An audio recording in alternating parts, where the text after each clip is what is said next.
Самый главный zat aytmak yattan çıktı.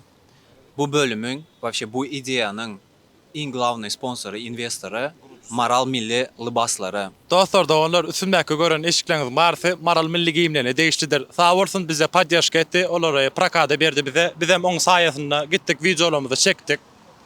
Onun eğer size de gerek olsa L'Oreal Milli eşiklerden Maral Milli giyin eşiklerine yüzlenip bilirsiniz. Kalanın dibine bir kavun giydim, etini yedim de batını koydum. Hor bar yar gülül kıyda yarımdır dedim. Elimde yanığın yelpedelendi, elimde yanığın yelpedelendi, elimde yanığın yelpedelendi. Elimde yanığın yelpedelendi, elimde yanığın yelpedelendi.